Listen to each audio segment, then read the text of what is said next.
Hi everyone, welcome to the May Edmonton Data event. Welcome for everybody to join us. For today's topic, we're going to be talking about Azure Databricks, how to democratize data with AI and BI Genie. We'll talk about how we're going to customize and optimize it, different options that we can do, enabling us to create the custom data companion that we want to have for our organization. So before we dive in, a bit about myself. So Wilson Mock, I'm a senior data architect and a consultant, Microsoft MVP, as well as a Databricks champion.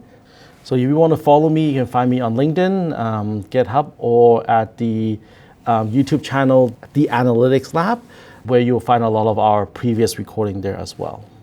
So a bit about today's session. We want to walk through how we're going to customize our Genie today and build a self-servicing data companion that we can trust to make sure it also answer the right questions with the data that we have. We will be recap in terms of how the AI BI Genie work, the core capabilities that we saw from the last sessions. And then we're going to dive into a various number of techniques that we can apply to the Genie's response in order to deliver a consistent and trustworthy insights for us. We'll also touch a bit on the user workflow, the difference between the user and the data team or the admin workflow there. And then we will go into applying all of those best practices and techniques that we learn in order to completely building out our Genie there. So some of the fundamental knowledge would be important is we'll be working with quite a bit of SQL today. So it'd be good if we have a foundational experience with SQL, very basic stuff, select joins. There's a little bit of intermediate stuff in there where we're doing some CTE as well, but it's not too overwhelming there. And of course, if you've been to the last sessions, then you're well armed with the basic Databricks, navigation in and out as well there. So if you have any experience with the AI BI Genie, that would be beneficial and helpful as well, but it does not require us. We will cover some of the basics around the Genie there. So with that, let's jump back into the recap. So the recap for the Genie is we dive a little more deeper into the conversation last time. So the Databricks AI BI Genie is powered by OpenAI and ChatGPT. So last time we set up the basic Genie using the sales and customer data that we had. And we didn't have to give any custom instructions, any sample questions, or any directions in order for Genie to be able to answer the questions, our questions quite easily. The only thing that we gave was some annotated data. So our table have AI generated table descriptions as well as column descriptions. Today we'll expand more on those areas as well. I think one of the questions previously was talking about primary key and foreign key, so we'll touch on that today. Genie can create different prompts and response. So from our current chat that we had last time, the Genie is giving us the default response and behavior back. So we can also override some of those response and make it more custom based on your organizational needs there. To summarize, the out of the box, the basic Genie works really well for answering our questions here, but it might not have all the business context that we want and we like. So today we're going to work to improve on that. So with that, we'll dive right into for customization. So to enable self-servicing of the data, there are 6 steps that we can apply to the Genie to deliver accurate, consistent, and business-aware insight. We're going to go through each one of them one by one in more detail. So for the first one we have is the metadata.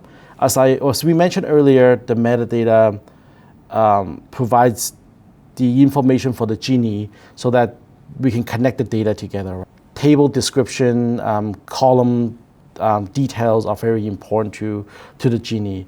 And those provides mainly the descriptive metadata or the business level metadata in terms of how the field will be used and how the table is, what data will be stored.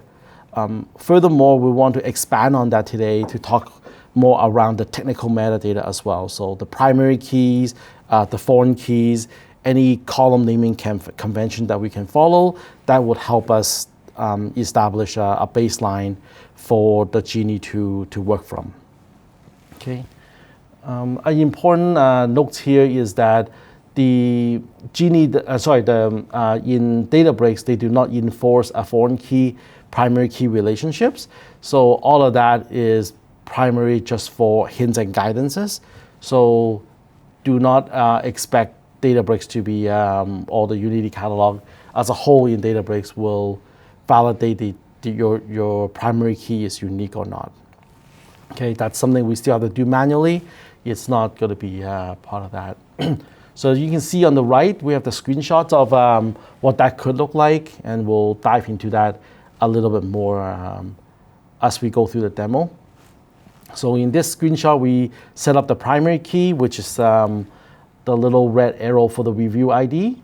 We have 2 foreign keys, so we have a 3-table system that we have going on here.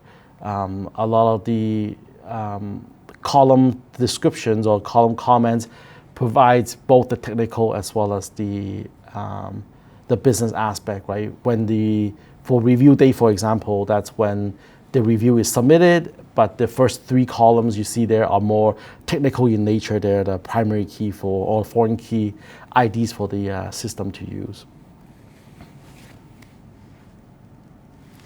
Next, we have the value dictionary, and value dictionary is used to interpret our business terminologies correctly and accurately.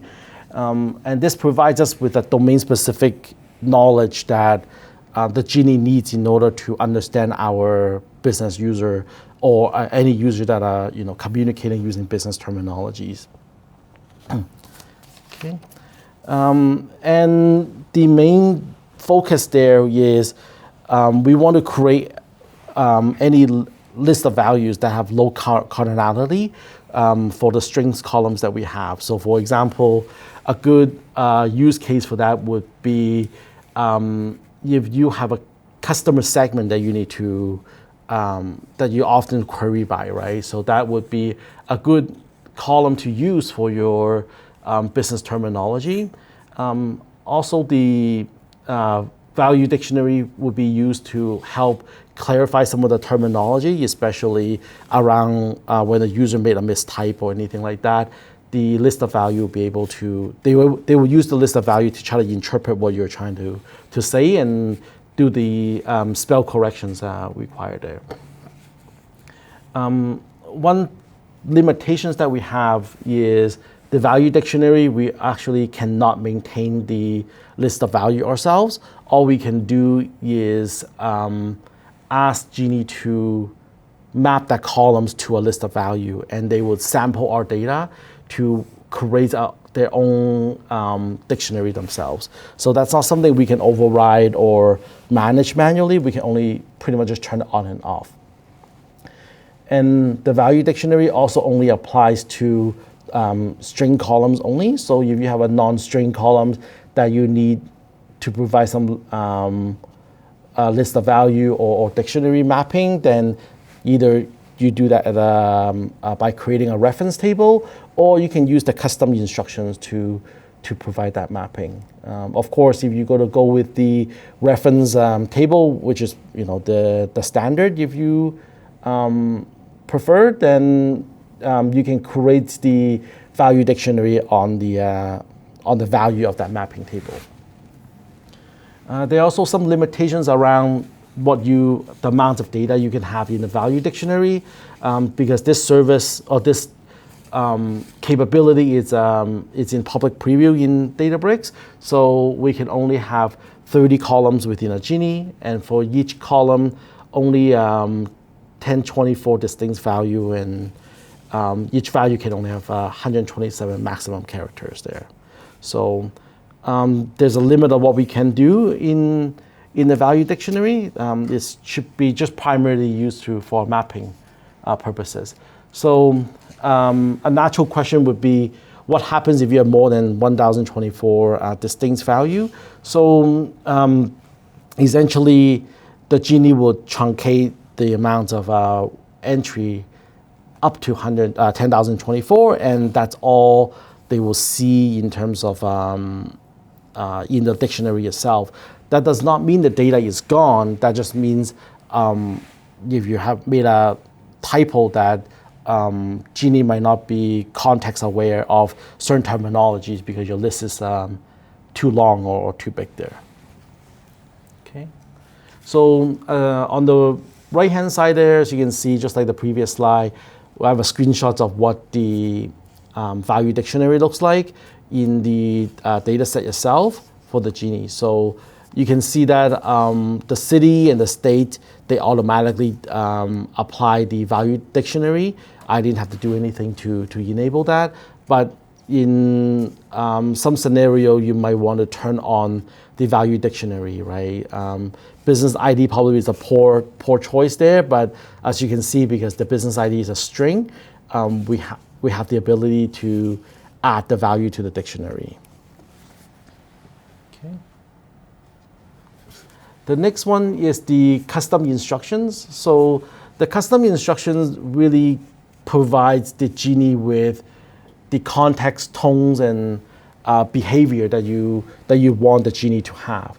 So if you have used ChatGPT, this is pretty similar to what that looks like, or even Copilot, right? You can tell it to be nice to you, you can tell it to be rude to you, however you like, and you can tell them to respond a specific way, right? So for myself, I ask my ChatGPT to always give me options, for example, right, on the way they respond, or you can always ask them, in our case, to provide charts or additional context that you need to make sense of your results as well.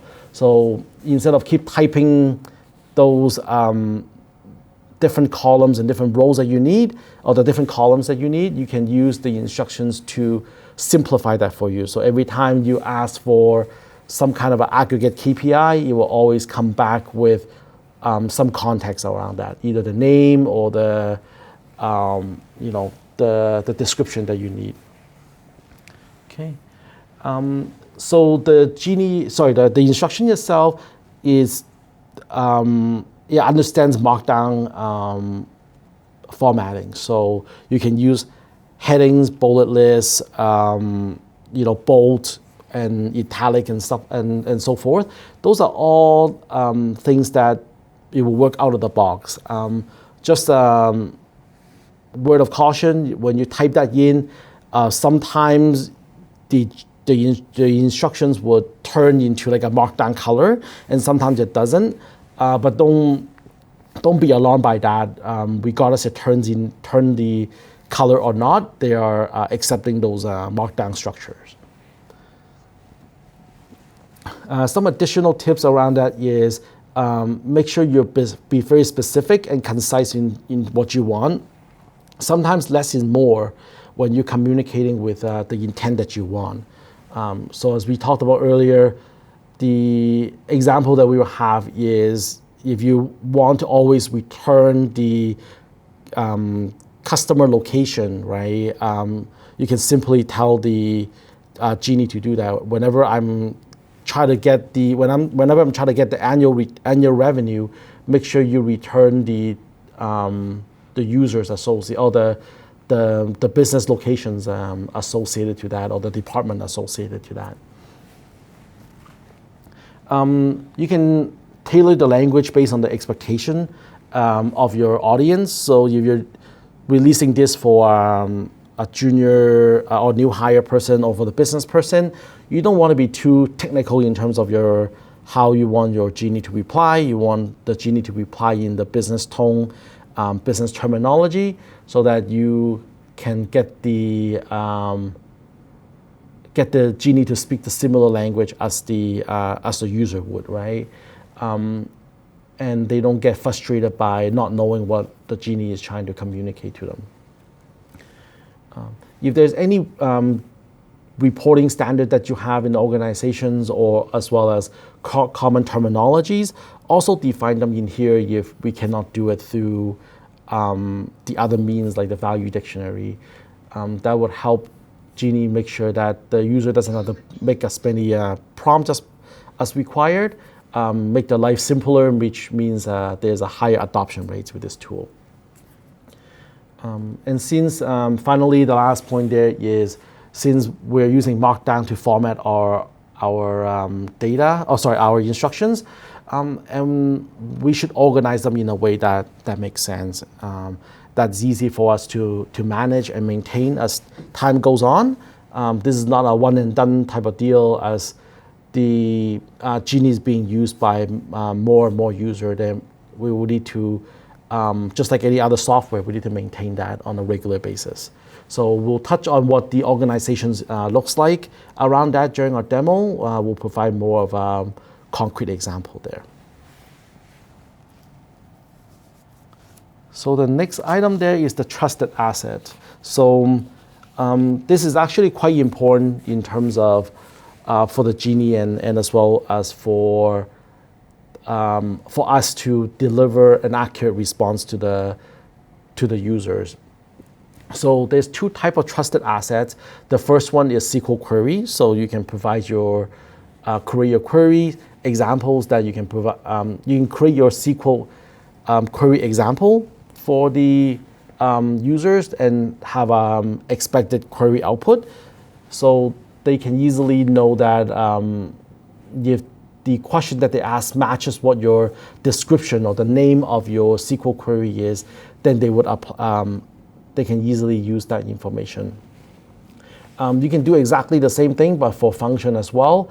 And in both cases, we can also parameterize our trusted assets, the query or function there. It's important that we do parameterize our queries or functions so that Genie can easily reuse it for different use cases or the different queries that they're going to run. If you hard code specifically, let's say Edmonton as a location, that doesn't help the Genie a lot. The Genie actually would understand that the location equals Edmonton can be replaced, but you might as well take the extra step, make it a parameter so that Genie doesn't have to recreate that query based on what you put in there. Okay. I think we kind of cover up the last point there, where we want to regularly review our trusted asset, especially when our data is evolving through time. We want to make sure those assets and the queries and functions are still valid and relevant. As data gets old, they might not be as relevant as they were once were when you first deployed the Genie itself. Now on to benchmarking. So we talked a lot about setting up your data as the first kind of the step, right?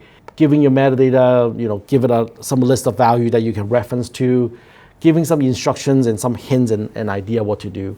Now, how do we make sure all of that hard work that you put in actually translate to the correct and proper response that you want out of the system or out of the Genie itself? So that's where benchmarking really comes in, and as well as the feedback and the monitoring that we'll touch on at the end there. So in benchmarking, essentially you are providing the list of questions that the Genie will execute, and then the answer that you will provide on the right. So what happens during benchmarking is that the questions will be executed by the Genie, like you would normally, right? When you're using the chat functionality inside the Genie.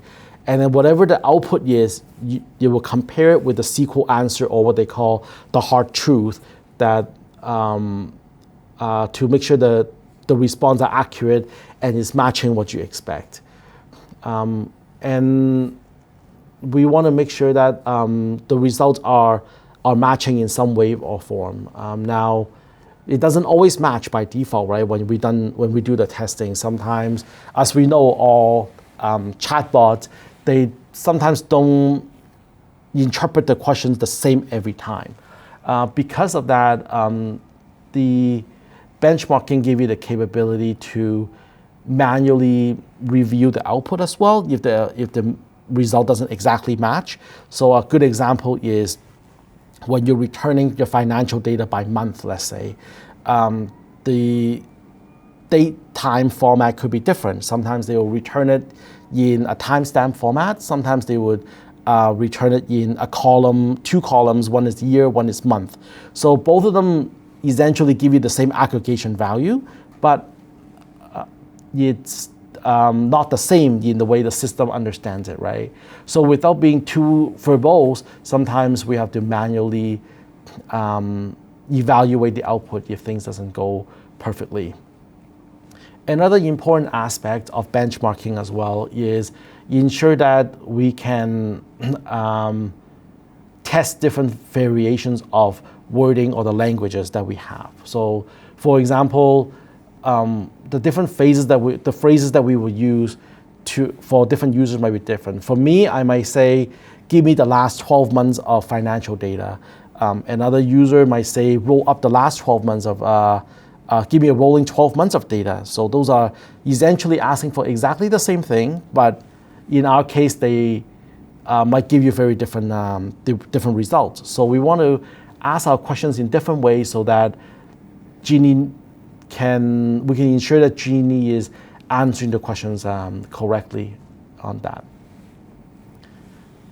And finally, like we talked about with the trusted assets, the data keep changing on every day. So if the data changes, that means our questions might also change. So we need to monitor and review our benchmark as well as part of our feedback process or review process to ensure that all of the testing that we're doing are comprehensive to what we need and what we want. Okay. Lastly, I trust, this is a bit text-heavy slide, the last few ones, so this is the last one we have there. So it's a bit much at the beginning there to try to communicate all of the key steps that we have. So the last part we have here is around the feedback and monitoring. So the feedback and monitoring helps the Genie improve over time by capturing what the user has done. So just like ChatGPT would when they ask you, does my answer look correct? You can give them a thumbs up or thumbs down. This is the same as Copilot would.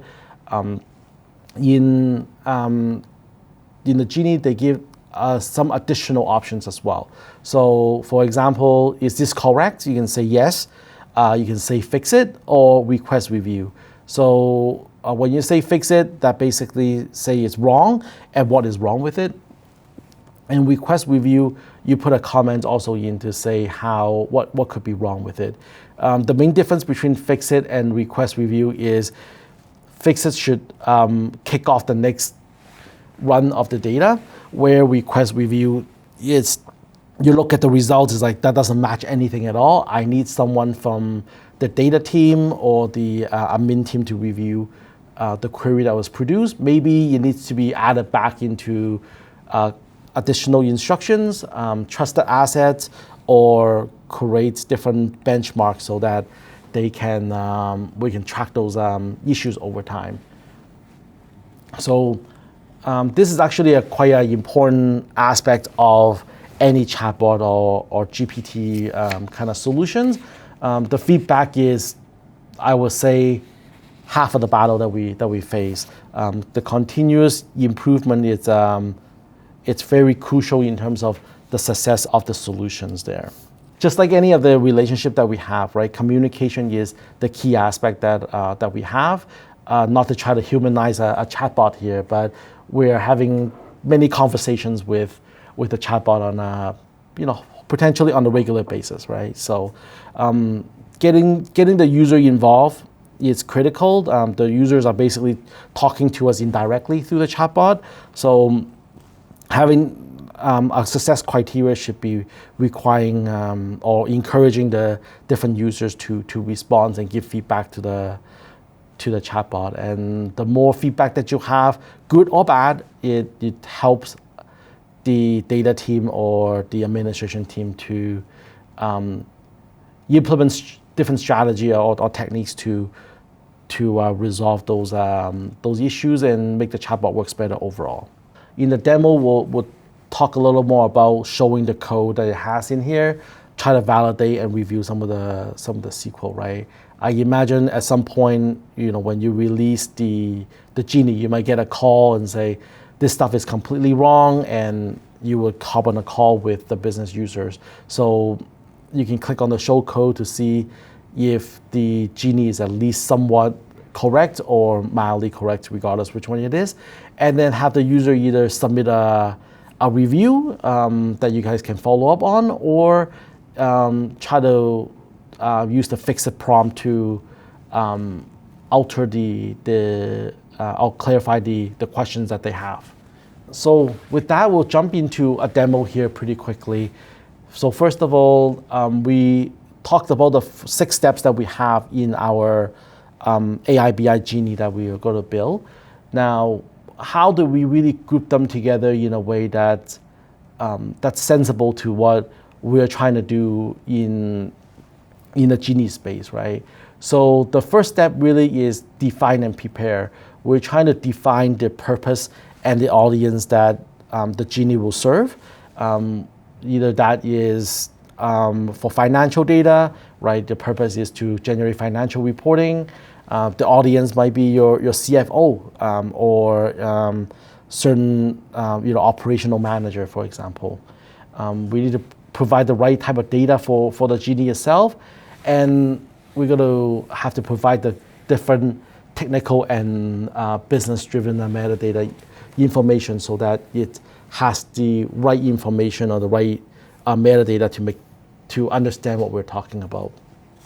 So the first step really is help us lay the foundations for our business data there. The next step is where a lot of the hard work that we talked about from the previous 6 steps. Those are reviewing your value dictionary, adding custom instructions, and creating trusted assets. Those are kind of the 3 main steps that we will go through today. Talk about how each one can modify and change the behavior of the Genie's logic, the context, as well as what they can and cannot do.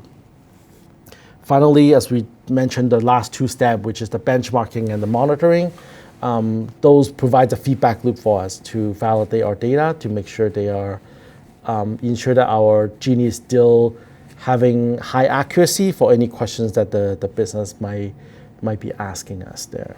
The key point really there is the Genie is something that you have to use on a regular basis. The more you use it, the better hopefully you will get, right? You will learn, just like any other skills, you'll learn how to talk to the Genie a little bit as well. So with that, we'll dive into the demo part.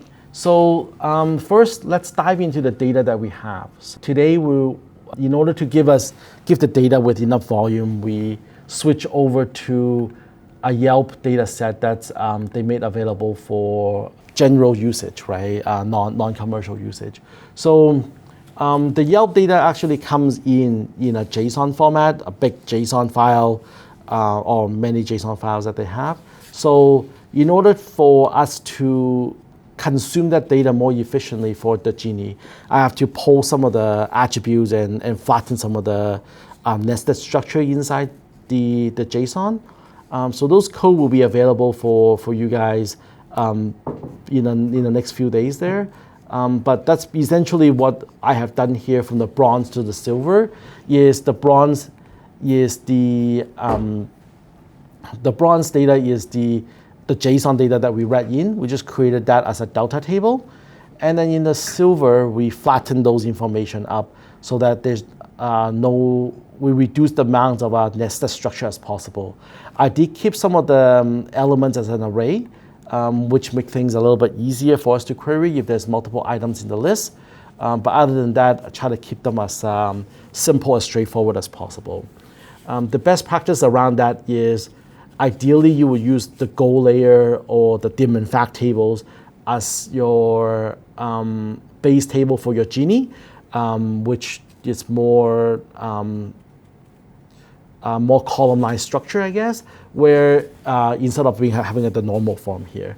But for the demo, this is sufficient for what we need, but just be aware of that from the best practices standpoint. Okay. So we'll take a look at each of the table. We also will take a look at some of the sample data as well around there. So like we talked about earlier, very quickly, that in the bronze, I did not provide any metadata. I only did it at the silver layer. Or for you, you'll be doing that in your gold layer. So in the silver table, we provide a table description. As you can tell, this table description is a lot more descriptive than some of the descriptions that we had previously. It contains a lot more detailed information about each of the columns and describe how we should be using this or what this data set contains.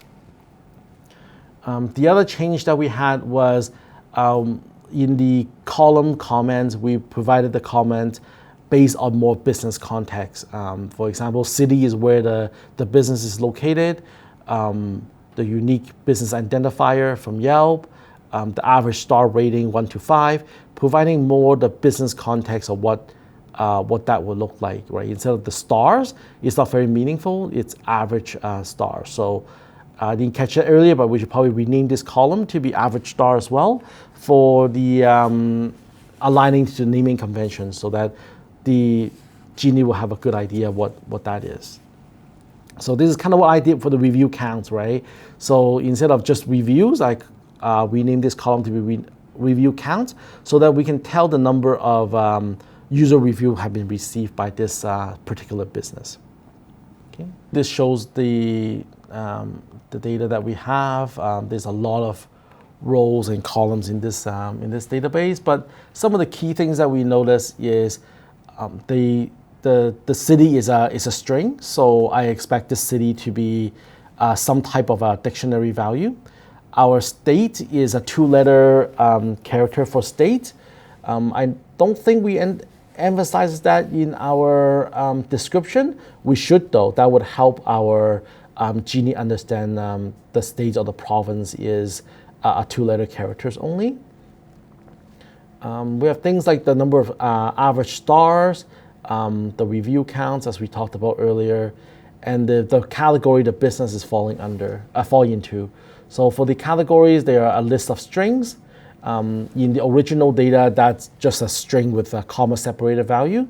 So now by converting that data into a list of string, we can use the array method to process those data yourselves. Okay. Some of the other information that they have categorized under the attributes, there's like 20 different attributes inside each of the rows. So I'll just pull out a few of the interesting ones. For example, like wheelchair accessible, if there's a drive-through available, take out, or if there's any free Wi-Fi, because that's important to me, having free Wi-Fi. So I make sure I pull that out. I don't want to deal with any paid or Wi-Fi like that. So, okay. So we'll go over one more table, which is the review table. So in this table, we did everything the same as before, except this table has not only the primary key, but also have a foreign key, as you can see from the previous screenshot that we had, as well as in the table here.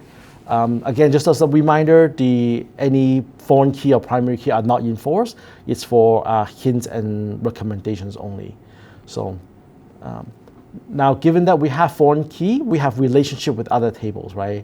So your user ID will go to the user table, your business ID goes to the business table. And because we set up the relationship, there's a few relationships we can click on, and it will show you the any kind of the ERD diagram that you can generate manually, or it produce it for your to help you understand how the data came about. Okay. So all of this descriptions and comments and things like that can be done through SQL, as well as if you choose to go into the UI to update them, you can do that as well.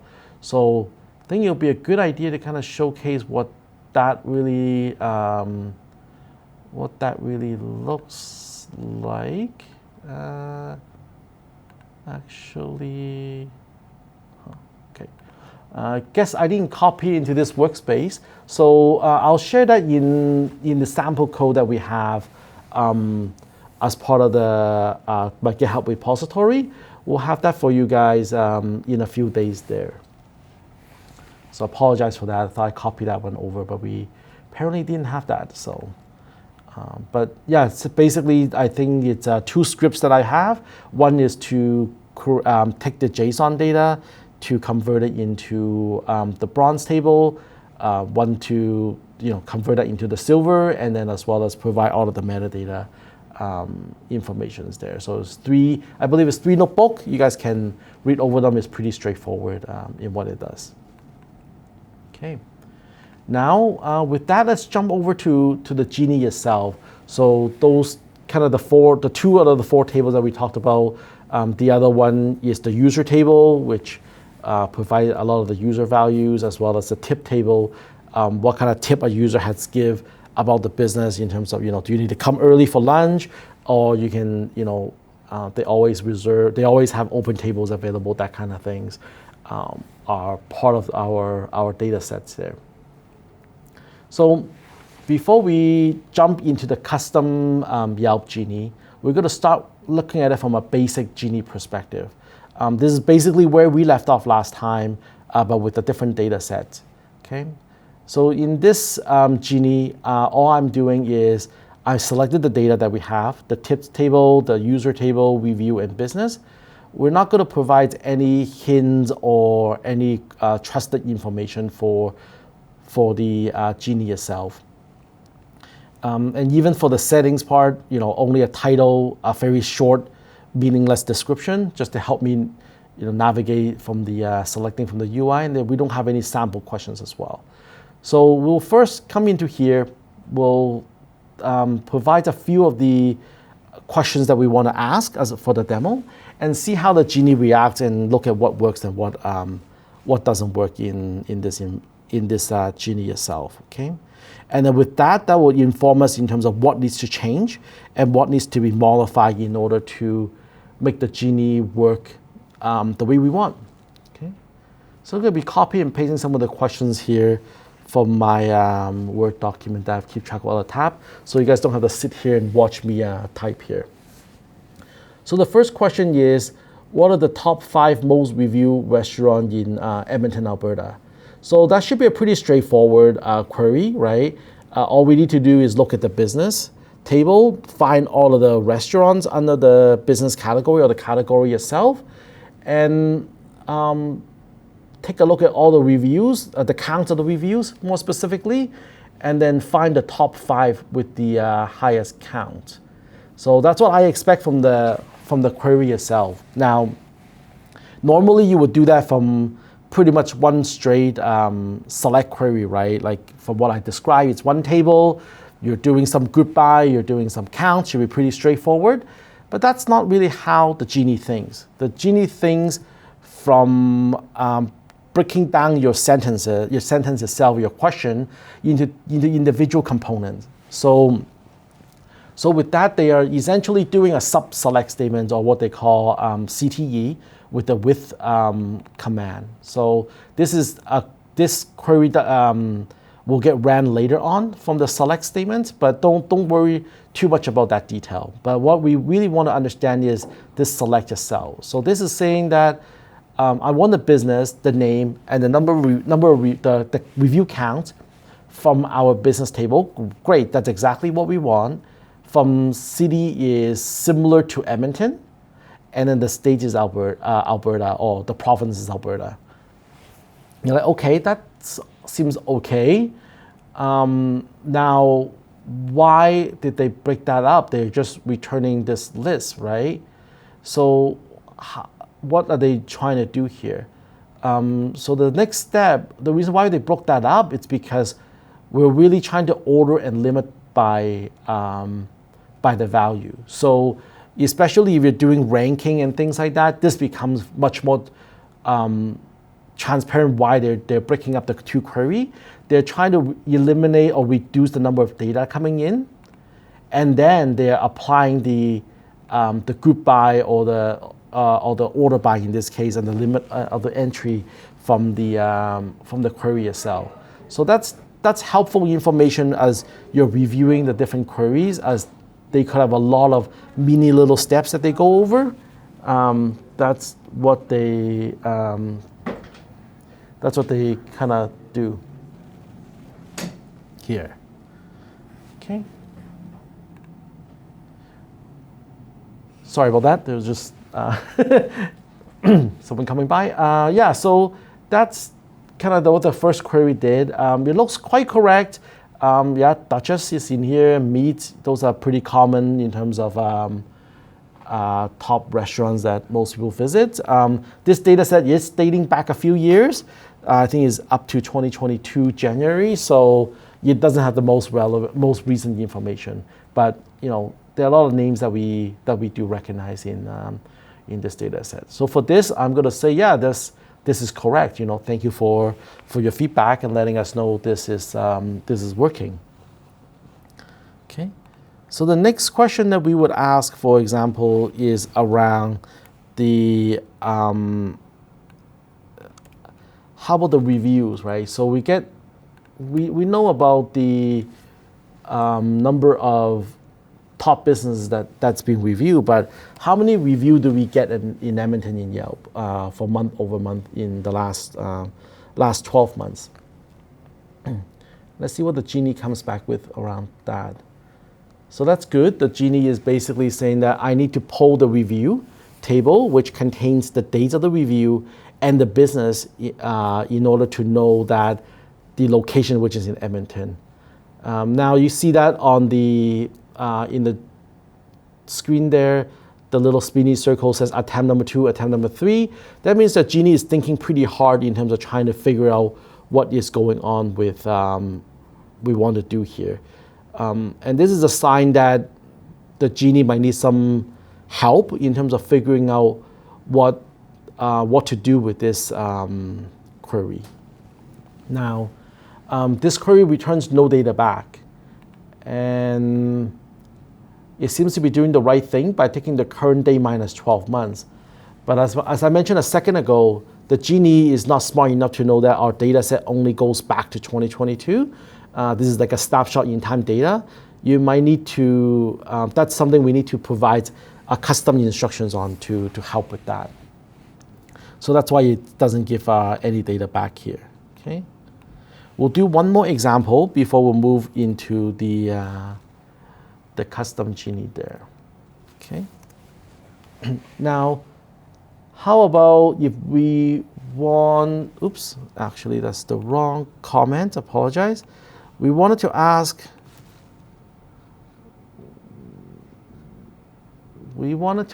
instead, what are the top 5 restaurants in Edmonton? Okay. So the Genie actually comes back and asks, well, what do you mean by top restaurants?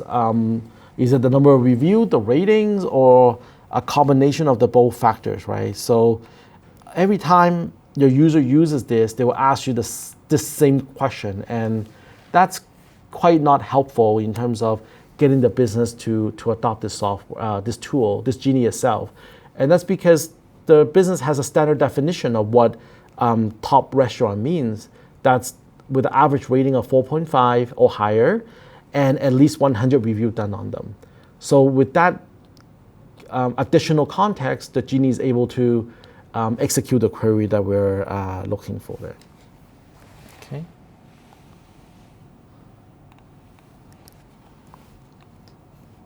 Now, lastly there, one of the questions that we had in the last meeting was, can Genie do any AI work, right? So inside Databricks in SQL, we can run a number of AI functions. So one of the functions is called AI Summarize. So if we ask Genie to summarize the top 5 review of Duchess Bake Shop, we'll see what happens there. See if it can actually execute that query based on the AI AI summarizations, or will they just return back the actual data that it has in the review itself? So great pastry, I love this place. Those looks like pretty, straight out of the review kind of text there. So let's make sure that is the case. So in this review, we are actually just grabbing the text value out of the review column, or the review table, sorry. And then we're just displaying that, so we're not actually running any AI functions around that. So if we want every time someone to say summarize to run the AI summarize function, then we need to configure Genie to do that as well. Okay, so that's pretty much in terms of what the baseline Genie can do. We found a few issues that we want to correct, but by and large, your general query seems to be working relatively well. And that's similar to what we experienced in the last session as well, that the basic Genie does the basic stuff really well, just not all of the fancy bells and whistles that you need to have a custom Genie that works for you. Okay, so one thing I did skip over in the basic Genie, but it's the same for the custom Genie, is when you click on config under the data, you can select the table to see which table has custom value on them. So for example, you can say your city and your state will require the value dictionary if you want them. They probably are quite massive list, but if we want them, we can add them in here as well if we want to. Probably would not recommend business name, as there's no correlations there's no way to kind of group the data together around that. So that's not too valuable to do. In here, we gave a lot more detail. So for example, under the settings, we say that this Genie is the Yelp data set that we have, what we can ask about the data, customer sentiment, user engagement, some of the ideas in terms of how to use this Genie, right? Some textual explanation of what it can do and what kind of target audience that we have. So this could be for your business users, could be for your subject matter experts, your analysts, or any decision maker that wants to generate reports around this. So the Genie will take this information to try to change in terms of how they respond to our query, to have a better understanding of what we are looking for. So those key contexts are very important to the Genie itself.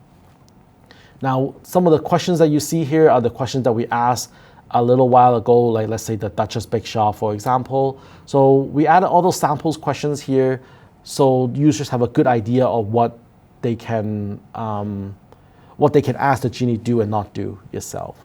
So we'll be using a lot of those sample questions over and over again today there. Now, onto the more exciting part, which is the instructions that we can give, right? As we mentioned earlier, for the instructions, we want to provide some type of organizational structure or organization structure for the instructions so that it's easy for us to maintain and update. So as you can see here, I defined 5 different categories.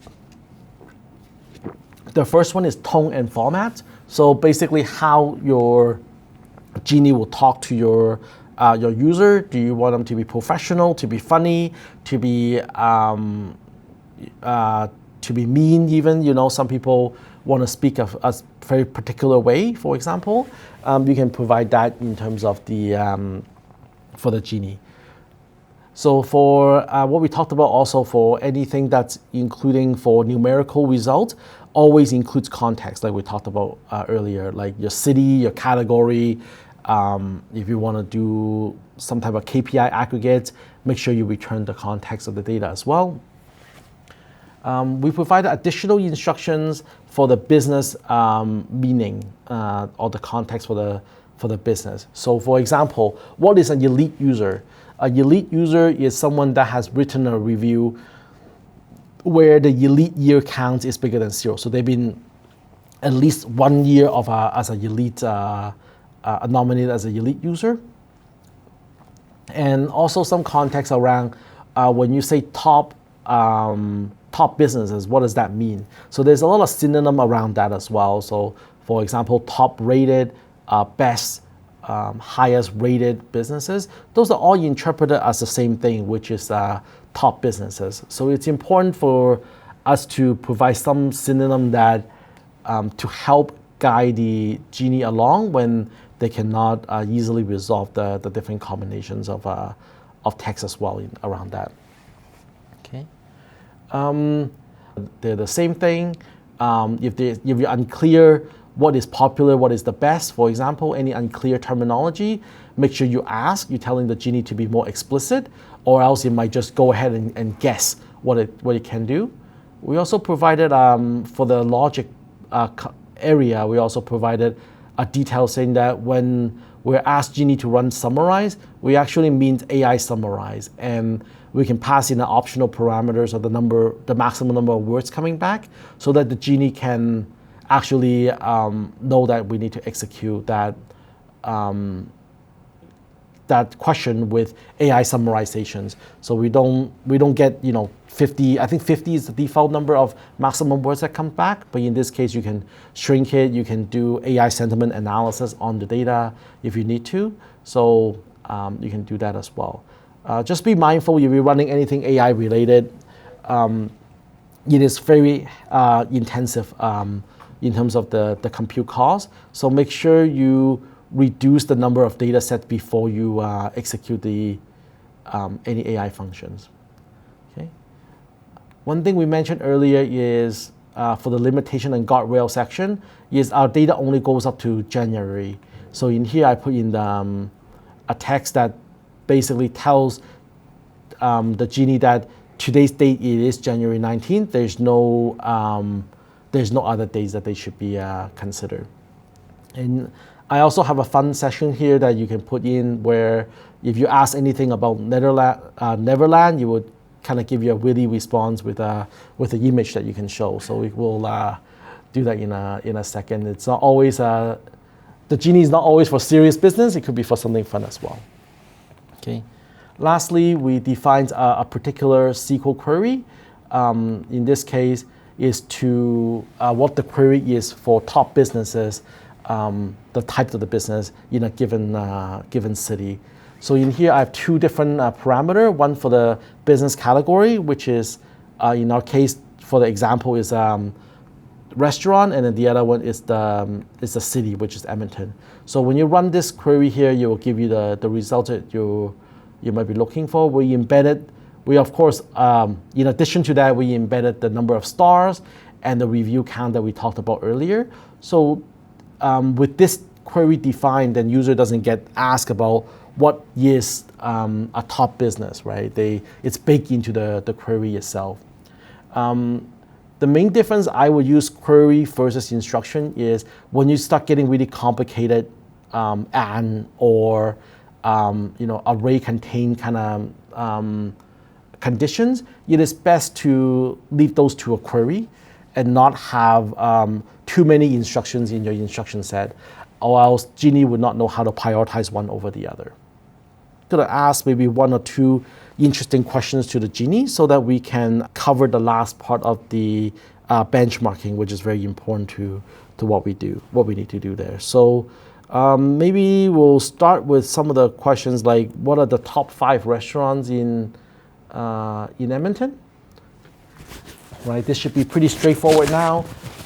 We know what top restaurant or the top business means, so the Genie shouldn't have to ask us what that really is for.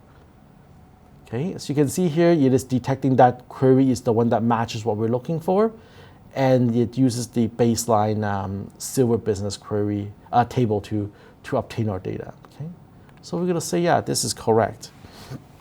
Another one that I think we want to really just quickly test is around the summarizations.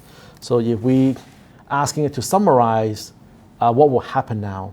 Are we going to get the AI summarize to take place, or are we going to continue getting the actual plain text to return? So let's see here. In here, it did not take the summarized data. It did pick the top 5. That's interesting. We'll have to, and you summarize the top 5 review. Yeah, that's interesting. This actually worked a little while ago. So you can see AI doesn't always respond as you expect. So in this case, maybe I will say we'll fix it. The summarization should be done using AI summarize. So that's the feedback we gave. That, so, and then the last one is, unfortunately that didn't work, that should have worked there. We'll give it a try in a little bit. We have some extra time at the end there. Okay. What are the top businesses in Neverland? So it tells you I don't have any data on the business on Neverland, but here's a funny image for you. Yes, I like that. Okay. So from the monitoring point of view, you can see from all the questions that we asked, some we rated, some we didn't. We can see what good, what bad, and what happened to them. So in this case, we say this is bad, that didn't work. We need to use summarizations. We did put in the comments for that. Not sure why it didn't pick it up, but we can review that definitely another time to make sure that is covered. Now onto benchmarking, just really quickly here. Benchmarking again is where we ask variety number of questions different ways. So we can ask top restaurant, highest rated restaurant, and so forth. So make sure you define the questions that you have sufficiently to cover the various number of use cases. Do not use benchmark for any AI generated data. You will always return as false or need review, right? Because we don't, we won't be able to get you exactly the same result. Okay. So I ran this a little bit earlier. In fact, at 11:29. So you ask, it returns back all the results that we have. So it seems like the top results, the top highest rated data, they all come back are good. But in terms of rolling 12 months, breaking things down by month, they still struggle with this analysis or with this benchmark. Now, as you can see, we talked about this a little bit earlier. In the ground truth, which is what the SQL we provide, we return the year and the month separate columns, but they are returning them as one single column as a time zone value, right? So I would actually mark this as this is quite all right. It's not a huge discrepancy. We return the same data with the same counts that we have, right? And this is exactly the same thing for the rolling 12 months. We get the exact same result. It does break everything down by month, so that we can also mark that as good. Okay, this is how you would run this periodically and add additional benchmark questions in order for you to get the confidence that your query is working there. And if anything doesn't match, you can always mark it as bad as well. But for me, everything seems to be quite okay in the question itself. Okay. Now, if you want to share your Genie, you can also share your Genie. For me, right now, everything it's, I'm just doing a demo with the admin, but if you want to share that with other team, you can give them, let's say, a read access to your Genie, right? So that, or can run access to the Genie so that they can run the, utilize and consume the query themselves around that, okay?